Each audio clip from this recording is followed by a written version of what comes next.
Hello students, मैं हूं विकास मिश्रा और आप देख रहे हैं सरन मेगा क्लासेस।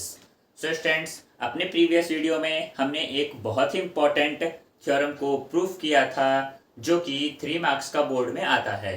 स्टूडेंट्स, अब हम उसी थ्योरम पर बेस कुछ क्वेश्चंस को सॉल्व करेंगे जो कि हमारे बोर्ड्स में आए हुए हैं और एनसीईआरटी क्वेश्चंस में भी वो अवेलेबल हैं।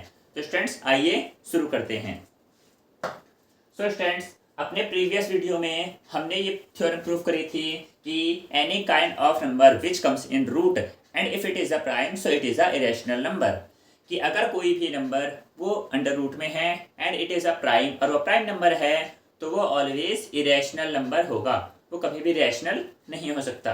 तो स्टूडेंट्स, यहाँ पर भी हमने एक ऐसा ही क्वेश्चन ले रखा है। यहाँ पर हमको लिखा हुआ है √2 is an irrational number. Students, 2 जो है बहुत ही कॉमन नंबर होता है, तो आप यहाँ पर √2 की जगह √3, √5, √11 मतलब कोई भी एक प्राइम नंबर ले सकते हैं जो कि सिंगल होना चाहिए एंड आप उसको क्या कर सकते हैं, इरेशनल प्रूफ कर सकते हैं। इसमें कोई भी प्रॉब्लम आपको फेस नहीं करनी पड़ेगी, पूरा प्रोसेस सेम होने वाला है। तो आइए मैं आपको स्टेप बाय स्टेप एक्सप्लेन करता हूँ। उसके बाद हम कुछ एग्जाम्पल ऐसे भी लेंगे जहाँ पर अगर रूट के साथ मल्टीपल में कुछ होगा, एडिशन में या सब्ट्रैक्शन में कुछ होता है, तो उन क्वेश्चन को हम कैसे सॉल्व करेंगे। सो स्टूडेंट्स, सबसे पहले स्टेप में हमको करना क्या होता है, जैसे कि आप पहले से ही जानते हैं, let us assume √2 is an rational number, then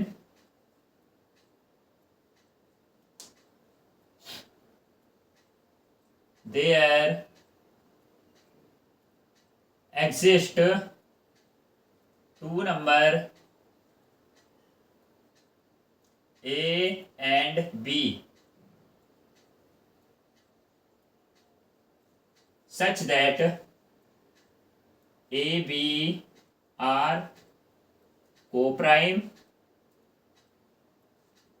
या फिर आप लिख सकते हैं HCF A, B = 1। जी हाँ स्टूडेंट, सबसे पहले हमको लेट करना होता है कि वो जो नंबर है आपका √2 है, चलिए हम यहाँ √5 कर देते हैं, थोड़ा सा डिफरेंट हो जाएगा कि √5 जो है वो एक रैशनल नंबर है। अगर √5 रैशनल नंबर है, उसके बाद हमें लेट करना है कि यहाँ पर 2 नंबर एग्जिस्ट करते हैं A और B जो कि रैशनल नंबर हैं, जो कि प्राइम है और उन दोनों का कोई भी कॉमन फैक्टर नहीं है अदर देन 1, यानी दोनों का HCF 1 है।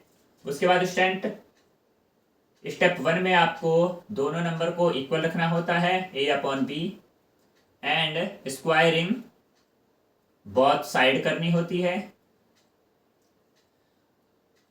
सो दोनों साइड का स्क्वायर करने पर स्टूडेंट हमारी जो वैल्यू आती है वो आती है 5 = में A² में B²। उसके बाद हम क्रॉस मल्टीप्लाई कराते हैं, 5B² = में A²। नाउ स्टूडेंट, हमारा फिर नेक्स्ट स्टेप होता है कि 5 divides A² so that 5 divides A also, यानी कि स्टूडेंट अगर 5 A² को डिवाइड कर रहा है तो जो हमारा है 5 है वो किसको डिवाइड करेगा, A को भी डिवाइड करेगा। तो स्टूडेंट्स, हमें यहाँ पर लेट करना है A = 5C, क्योंकि मैंने आपको थ्योरम में भी बताया था कि अगर कोई नंबर 5 है जो A को डिवाइड कर रहा है, तो हमने मान लिया वो A को डिवाइड कर रहा होगा 2 टाइम में या 3 टाइम में डिवाइड कर रहा होगा। तो अगर वो 3 टाइम में A को पूरा पूरा डिवाइड करता है, तो अगर मुझे इसको वापस लिखना होगा तो मैं इसको ऐसे लिख सकता हूँ A = 5 × 3, और यहाँ पर जो आंसर 3 है उसको हम C लेट करते हैं। तो इसीलिए मैंने यहाँ पर जो वैल्यू लेट करी है वो करी है A = 5C। C as a constant let किया जाता है स्टूडेंट्स, ठीक है। तो अब आप इसको पुट करेंगे, put in equation number 1। Equation 1 में A की जगह आप 5C पुट कर देंगे।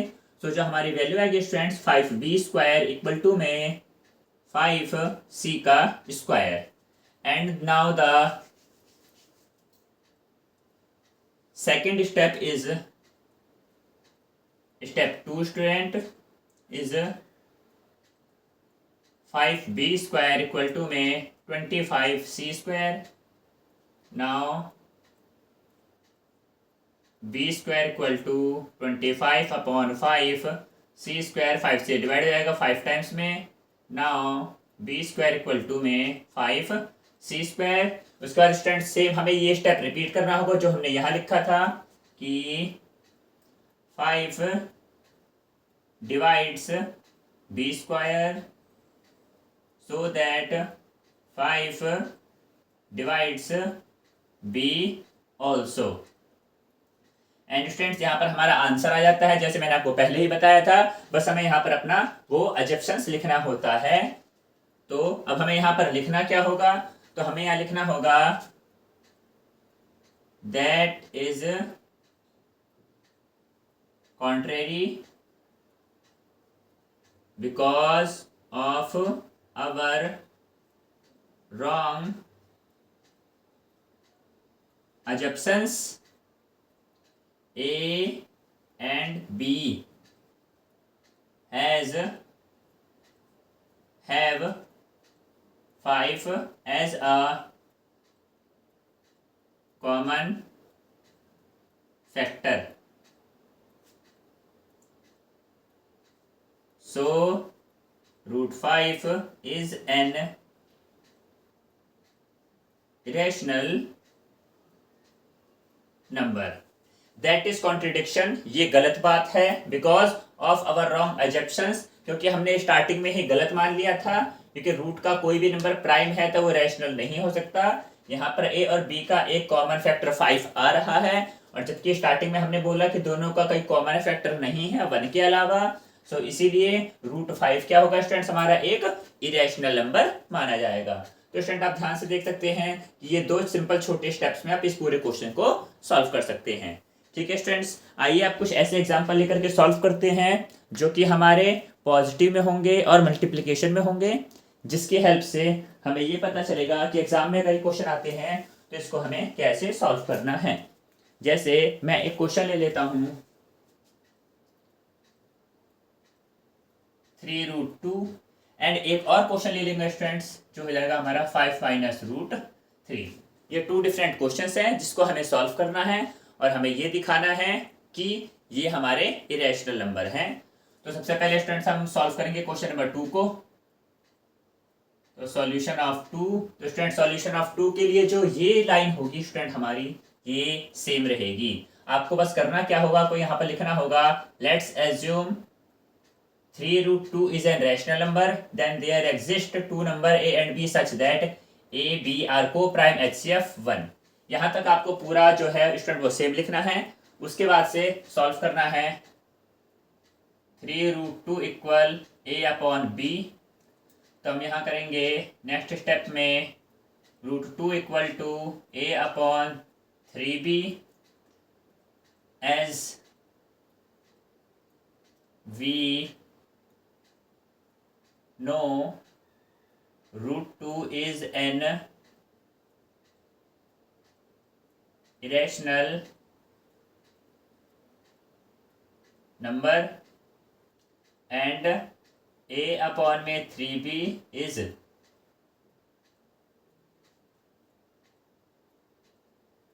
rational number and they never be equal, so that 3√2 is an irrational number। So student सबसे पहले हमने क्या किया कि हमने 3√2 को इक्वल रखा a/b के। a/b एक रैशनल नंबर है। उसके बाद 3 मल्टीप्लाई में था तो इसको हम डिवाइड में लिया है स्टूडेंट्स। तो ये हो गया हमारा √2 इक्वल a/3b। अब as we know that students के रूट के अंदर प्राइम नंबर जो है हमारा वो इरेशनल होता है, तो √2 इज एन इरेशनल नंबर। लेकिन कोई भी नंबर जो रियल नंबर है, नेचुरल नंबर है, और अगर वो P अपॉन Q में लिखा जा सकता है तो रैशनल है, यानी A अपॉन 3 भी क्या है हमारा रैशनल है। और एक रैशनल नंबर और एक इरेशनल नंबर कभी भी इक्वल नहीं हो सकते। सो स्टूडेंट्स, हमको पता चल गया कि जो 3√2 है वो क्या है हमारा एक इरेशनल नंबर है। यानी कि ये क्वेश्चन आपसे जो असर्शन रीजन क्वेश्चंस होते हैं आपसे उसमें पूछे जाते हैं कि आपको क्वेश्चन भी दिया जाएगा, आपसे रीजन भी पूछा जाएगा, तो आप वहां पर इनको इजीली सॉल्व कर सकते हो। सेम इसी तरह से स्टूडेंट 5 - √3 को सॉल्व करेंगे। तो आइए इसका सॉल्यूशन देख लेते हैं। तो जब हम इसको सॉल्व करेंगे तो स्टूडेंट इसमें भी जो ये स्टेटमेंट है वो पूरा सेम रहेगा। हम डायरेक्टली सॉल्व करते हैं। 5 - √3 इक्वल A अपॉन B। हमें यहाँ पर इंटरचेंज करना पड़ेगा बिकॉज ये माइनस में नहीं हो सकता। Then 5 - A upon B equal to √3। Students, हम √3 को नेगेटिव से पॉजिटिव में ले गए एंड जब हमने A अपॉन B के साइड चेंज करी सो ये पॉजिटिव से नेगेटिव में इंटरचेंज हो गया। Now taking LCM, so B 5B - A equal to √3। And students, यहाँ पर भी अब यहाँ तक करने के बाद, ये सिंपल 3 स्टेप करने के बाद आपको लिखना होगा कि √3 is an irrational number but 5B - A upon B is rational. यानी कि √3 रैशनल नंबर है, 5B - A अपॉन B ये एक रैशनल नंबर है and rational number never equal to an irrational number. So that kind of reason, so that 5 - √3 is irrational number। So student, आप ध्यान से देख सकते हैं कि अपनी इस वीडियो में हमने एक ऐसे क्वेश्चन को सॉल्व किया जो बोर्ड में 100% आता ही आता है। 3 मार्कर क्वेश्चन है और जो कि बच्चों को पास कराने में सबसे इंपॉर्टेंट रोल प्ले करता है। इसके कुछ सब पार्ट्स होते हैं जैसे कि मल्टीप्लाई में या माइनस में। तो स्टूडेंट्स, हमने उन पार्ट को भी सॉल्व किया और ध्यान से देखा कि ये कितना इजीली सॉल्व हो जाता है। तो स्टूडेंट्स, अगर आप ये क्वेश्चंस को अच्छे से समझ चुके हैं तो उसके बाद आपको कुछ भी सॉल्व करने की जरूरत नहीं है। कोई भी क्वेश्चन आता है आप इनकी प्रैक्टिस कर लीजिए, बस आपको वैल्यू को इंटरचेंज कर देना है क्योंकि स्टूडेंट इस टाइप के क्वेश्चन में ये same he digits her bar repeat and repeat होती हैं। आपको कुछ भी अलग से प्रैक्टिस की जरूरत नहीं है, बस इन्हीं क्वेश्चंस को मल्टीपल टाइम आप वीडियो को बार बार रिपीट करके देख लीजिए, प्रैक्टिस कर लीजिए कॉपी में, और जो भी क्वेश्चन मिलता है आपको बस डिजिट इंटरचेंज करनी है, बाकी पूरा कंप्लीट प्रोसेस सेम रहता है। तो स्टूडेंट्स, उसके बाद मिलते हैं अपने नेक्स्ट वीडियो में एक नए टॉपिक के साथ। अब हम स्टार्ट करेंगे चैप्टर 2। तो चैप्टर 2 समझने के लिए इस वीडियो के साथ बने रहें। अगर आपको समझ में आता है तो चैनल को लाइक करें, सब्सक्राइब करें एंड शेयर करें। धन्यवाद।